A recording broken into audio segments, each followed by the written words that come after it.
দাম শুনে মাথায় হাত, আর কিছু টাকা দিলে তো নতুন বাইক কেনা যেত। বন্ধুরে বাইক দিছি, বাকিটা ইতিহাস। আমার শখের বাইকটা এফজেড ভার্সন 2। তো একদিন হঠাৎ বন্ধু এসে বলল, দোস্ত দে একটু ঘুরে আসি।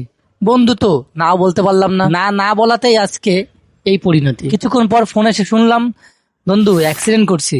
যে দেখি বেস্ট ফ্রেন্ড একদিকে আর শখের বাইক একদিকে। উঠে দেখি পুরো কিটই শেষ, কিট নষ্ট হয়ে গেছে। কিট কিনতে প্রচুর টাকা দরকার। প্রথম দোকানে গেলাম, যেহেতু কিট কিনতে হবে প্রথম দোকানে গেলাম।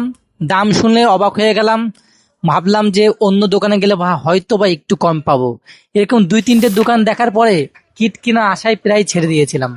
হঠাৎই আমার ফ্রেন্ড আমাকে সাজেস্ট করলো যে স্টিকার জন্য ওয়েবসাইটে ঢোক, এটা রিজনেবল প্রাইসে পাওয়া যাবে।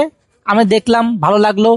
সবগুলাই প্রোডাক্ট দেখে প্রাইস দেখে আমি তো পুরাই বিস্মিত যে এই প্রোডাক্ট এই প্রাইসে অরিজিনাল প্রোডাক্ট। তো আমি সরাসরি স্টিকার জন্য পেজে প্রতিনিধি কল সেন্টারকে কল দিলাম, তাদের সত্যি সত্যি জানান দিলাম যে প্রোডাক্টগুলো কি অরিজিনাল। তো তারা বললো হ্যাঁ অরিজিনাল এবং রিজনেবল প্রাইসে।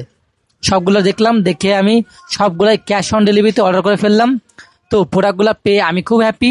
তো যারা এরকম প্রোডাক্ট নিতে চান, ভাই বন্ধুকে বাইক দেওয়াটা যেমন জরুরি, ঠিক তেমনই জরুরি অরিজিনাল পার্টস কোথায় পাওয়া যাবে এটাও জানা জরুরি।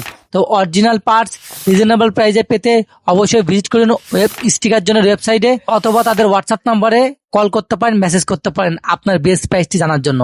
আসসালামু আলাইকুম।